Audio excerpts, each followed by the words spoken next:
Hi, good morning. Yes, it's me again. I am doing this video primarily to follow up on my previous video. And my last video was involving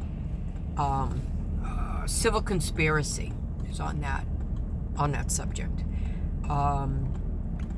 Civil meaning civility or civilian people. Conspiracy means theory.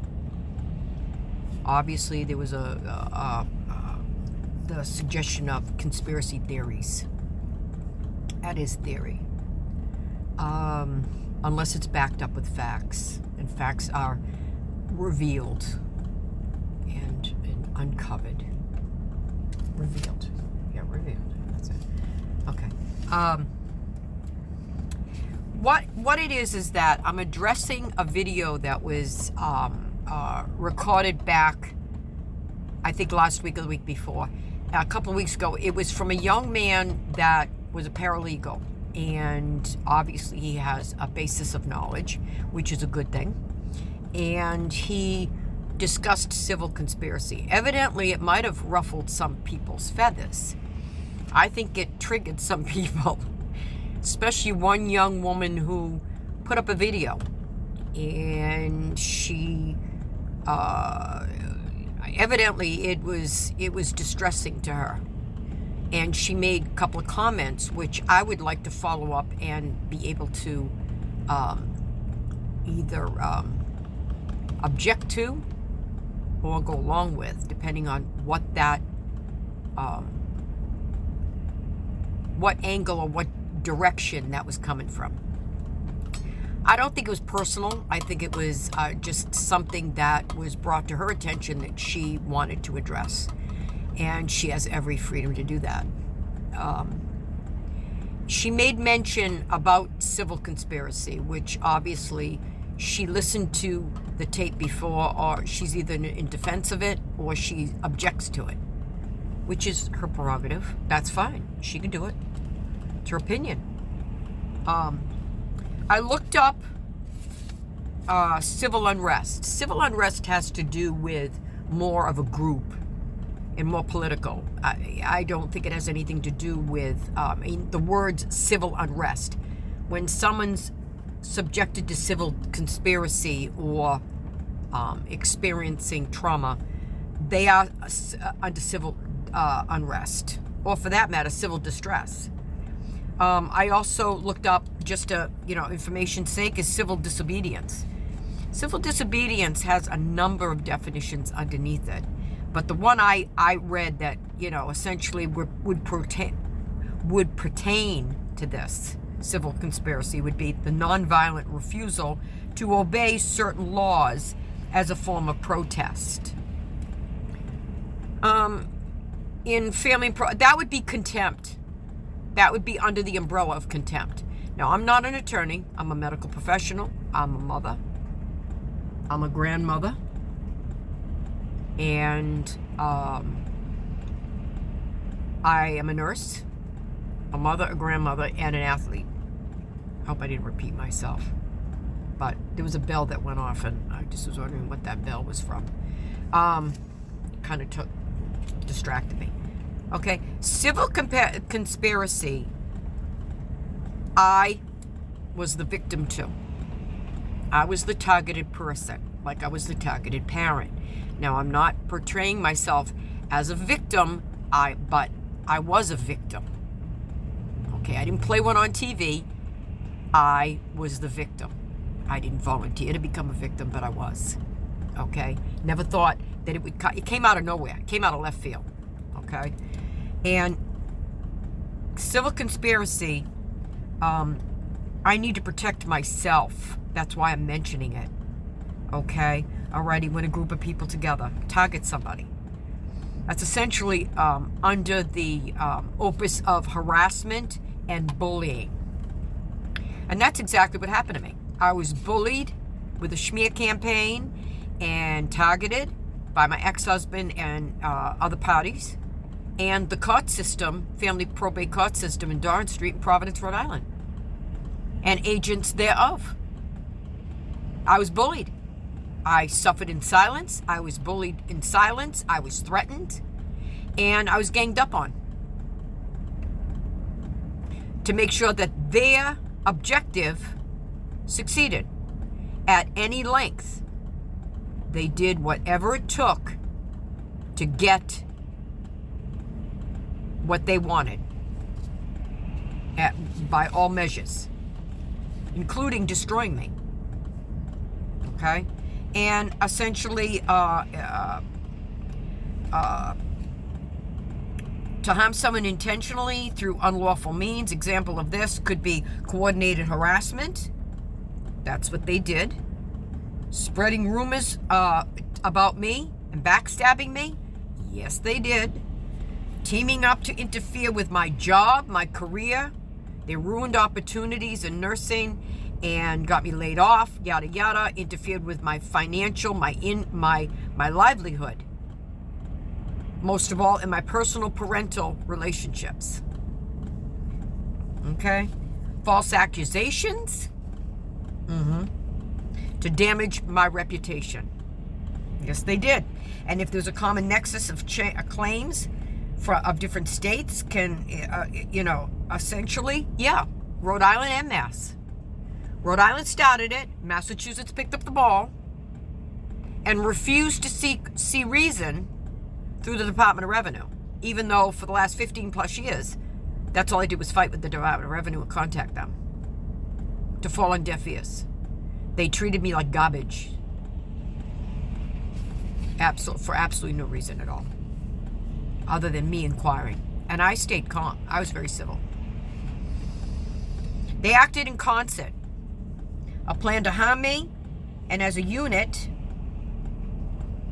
what was I able to do? I have this as meaning because of the fact that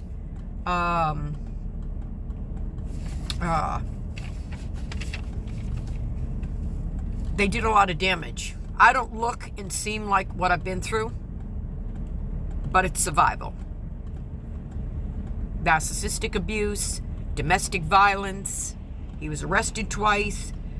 There was one particular day that in Rhode Island, and I have paperwork, okay, that I have 2 pages of witnesses of people that were subpoenaed by him, by the opposing party.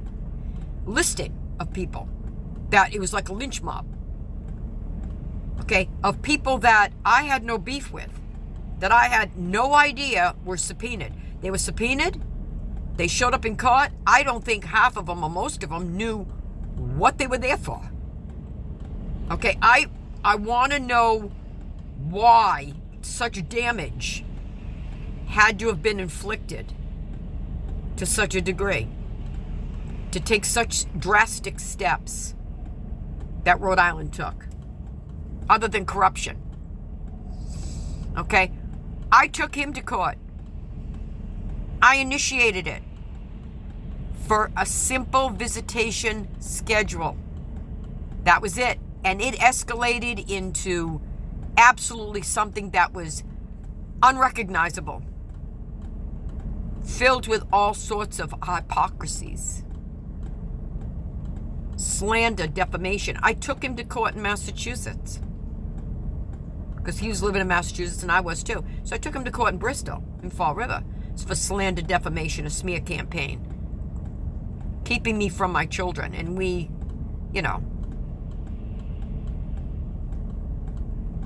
joint custody in Massachusetts. That's it. There's nothing else written in the laws of Massachusetts other than what I brought. And then he stonewalled, the last time we were in court, he stonewalled the judge, he bum rushed him, and he said something about me paying him. And I truly believe that there was misinformation given to the judge.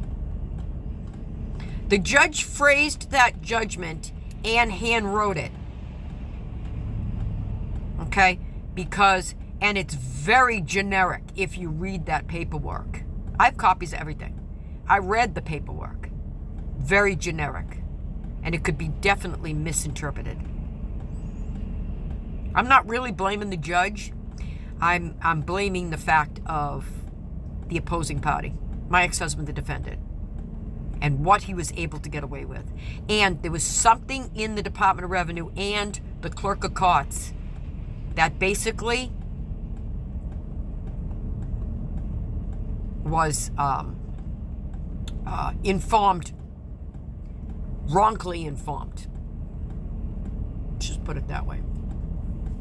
But what I'm addressing is not necessarily my case, is civil conspiracy.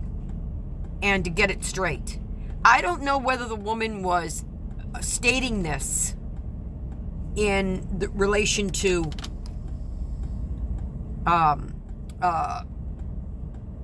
against a civil conspiracy and yelling and reprimanding or chastising people, or making a general announcement, because maybe people are reacting to that video that young man did, and again, they're coming to the forefront.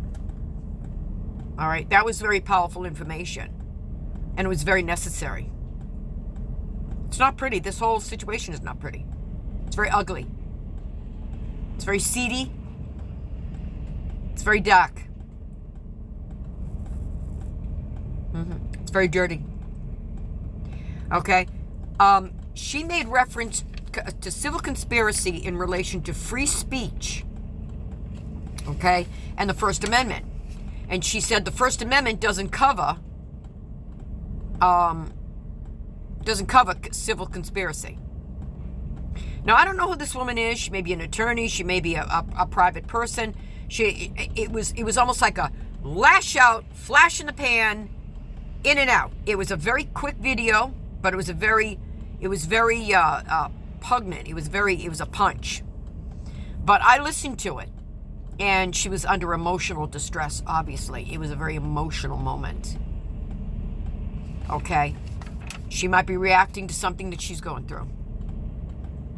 Okay? But I looked up free speech and the law. I love research. It's a very proactive task that I love to do. And read and knowledge. I love. Hold on a minute. Oh. Okay. Still going. That was a toll-free phone call. I don't know what that is. Anyway, free speech. From what I looked up, information-wise, free speech. The right to express opinions in content that is neutral, which are basic laws. Laws and amendments and constitutions and statutes, if you make it in reference to something that you experienced as a victim, it is neutral content. And I can stand up for myself, I'm not smearing a campaign against my ex-husband. I'm not smearing against anybody. I'm presenting facts, helping people with knowledge of facts that might help them along the way, that they may not be privy to.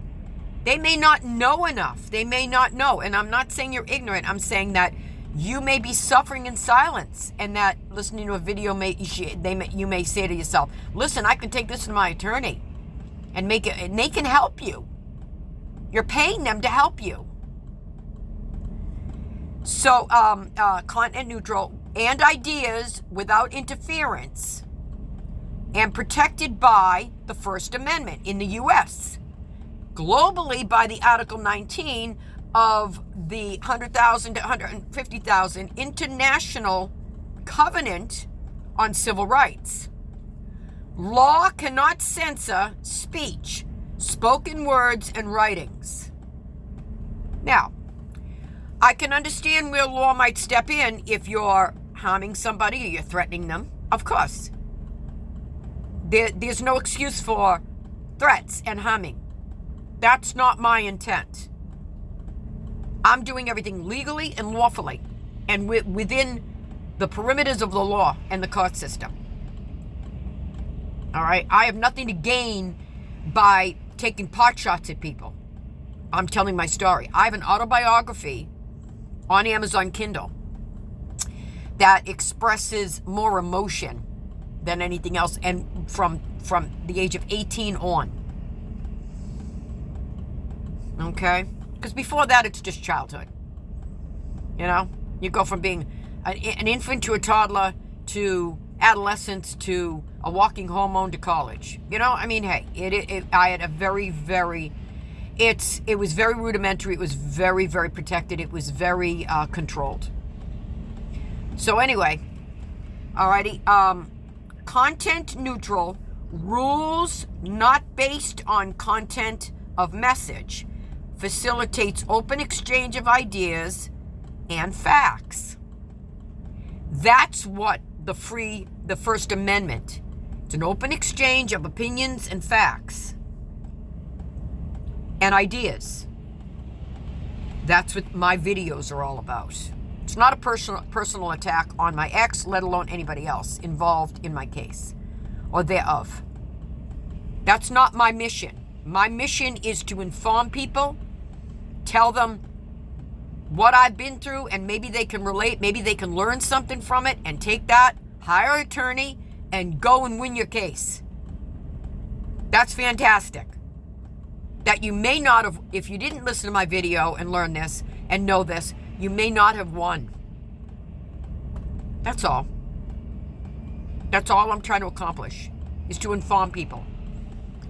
I'm not asking the First Amendment and pulling that out. I'm also not going to stand in court like I have in the past and have my rights violated and be put on a stand and interrogated and be silenced and bullied by a court system, a court, or the opposing party, my ex-husband, nor the agent that he hires, nor anybody else. I'm not going to tolerate being bullied. All right? Again, that is a group of civil conspiracy that falls under that. I'm not dishing it out. I don't expect to take it. But I have been experienced to it, in Rhode Island especially, and coming into Massachusetts. And in the near future, when I am in court, I'm not going to, I don't think that it should be presented in that manner. First of all, it's not a trial. Second of all, it's a hearing. Third of all, I would love a settlement. I am negotiating. It's a negotiation. Now, say for instance, if my ex was anything but what he is, he should call me up and say, I'd like to speak with you. Can we be in the ante room? Can we make a settlement agreement? This is not a trial. We're not going back in time on what happened, what didn't happen. What happened, happened. I cannot redo the past. I can't do that. I would love to, because things wouldn't be, I would be sitting here doing this if I knew then what I know now. And I didn't. All in the name of a simple visitation schedule written out that I could have in my glove compartment, just like my registration and my proof of insurance. I had to show a paper. This is my night with my children, my own flesh and blood. I never in my right mind ever thought, ever, that I would have to do that. But evidently, I was working with a party that I had to do that. But it should have been an automatic given. Go to court the next day, go get a visitation schedule, bada bing, bada boom. That's it. We remain civil. My time 50%, his time 50%. No money exchanged. We're joint custody. Thanks for playing. Thanks for stopping by. I have my career. You have your career. Our social lives are private. At that time of the divorce and after, I was already in love with someone else. I wasn't going to jeopardize that. Didn't work out, but it took me 9 years of not working out, but I understand why. But that's okay. It's a learning curve. But I've done my research. I've done 15, 20 years of this as far as the research goes. And I want to get to the bottom of it. This coming court date is going to present in not personal, it's all monetary. That's all it is. It's not a personal pot shot. It's not personal. It's monetary. Okay? My ex-husband owes me money. The Department of Revenue did not act honorably and did not act within the perimeters of the law. Therefore, restitution refund. Now, if I have to, what we'll do is we'll go to punitive damages. I have been through so much throughout 20 some odd years, 24 years of emotional distress, enough to, on the typical person, bury them. Bury them in emotional distress. I should have died many times over. But I'm not. I'm stronger. I'm more informed. I'm calm. I'm deliberate. Deliberate. But I will not stand in a courtroom in the near future and be bullied by the likes of that, let alone an agent, an attorney that he might have. I would like to sit down and I would like to work out a settlement. Alrighty? Things are moving on. Things are moving along. But I will stand my ground. And whatever's going to be is going to be. This is the last time that I am addressing this. For I am moving on with my life. It hasn't stopped me, really. It's just an added, I don't know. It's an added activity that I never deserved coming out of Rhode Island, let alone in Massachusetts. And what I suffered greatly. I suffered greatly at the hands of both states. Emotionally and socially and civilly in Rhode Island and in Massachusetts financially, which shouldn't have happened. This whole thing shouldn't have happened. And I'm correcting problems. I'm correcting what's happened, what went wrong. So anyway, I'm addressing the woman that made that statement of First Amendment will not cover you in civil conspiracy. Now, I don't know whether I'm advocating for my ex-husband or I'm advocating for myself. I don't know whether she meant it in anybody's direction or for just information's sake. But free speech is opinion. But what happened to me in Rhode Island, and I have factual paper proof of gang stalking and threatening and laws that were in place that were not upheld by him. He should have been held in contempt over and over and over again. That I have proof. That's where the civil conspiracy is at. Massachusetts is monetary, and it's wrong. And I figured it out. Now, super sleuth detective that I am, in all my relationships ever, throughout the years, I've always been playing detective, super sleuth, and you get to the bottom of it. I think maybe I was one in my previous life. Maybe I was a detective. I have health issues. I am now wearing a smart watch, which I never thought I would ever. I don't understand it, really. I'm still learning. But it has to do with my health and wellness. I have health issues that I don't really want to persist in aggravating. It's not helping my general wellness, nor my status. And I want to stay alive for as long as I can. I am going to court in the near future, basically to right the wrong, and it's for monetary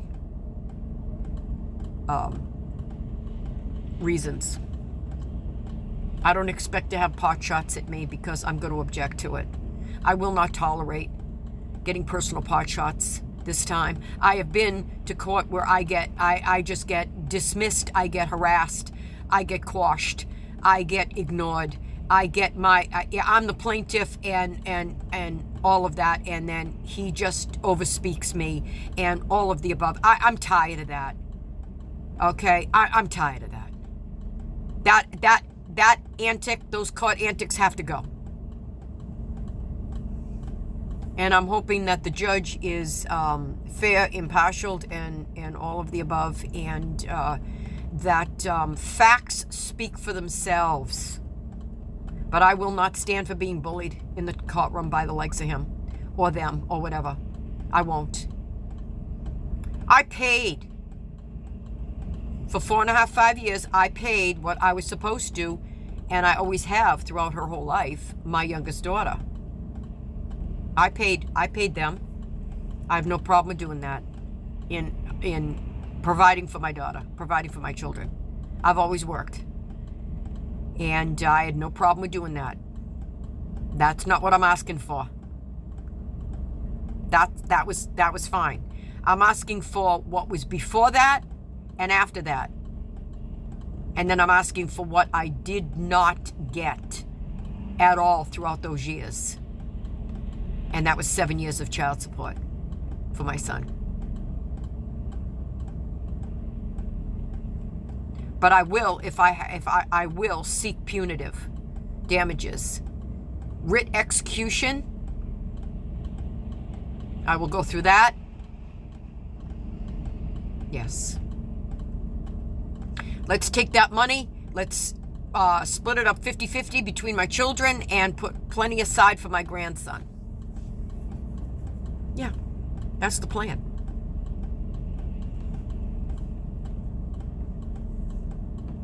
I'll start up my own animal rescue and transport.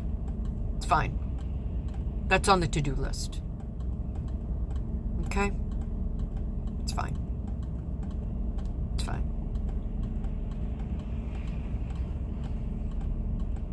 So that's where we're going with this. I am more than willing to negotiate. I'm more than willing to go settle it. But it's going to be in my favor. Yes. And then I will go, after this, I will go back to Rhode Island and I will address Cherislee Edwards versus the state of Rhode Island in violating my rights for a solid 5 years.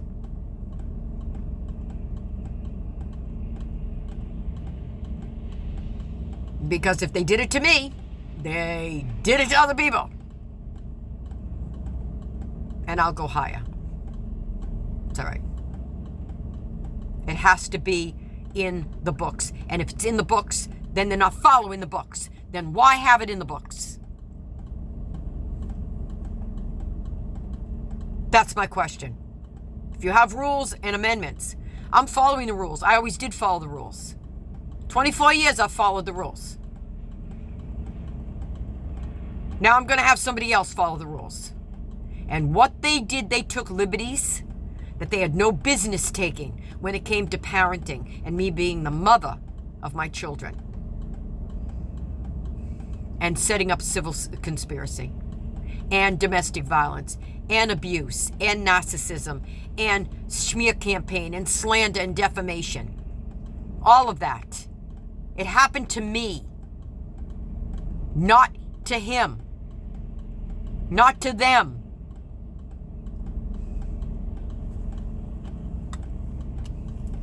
Thank you.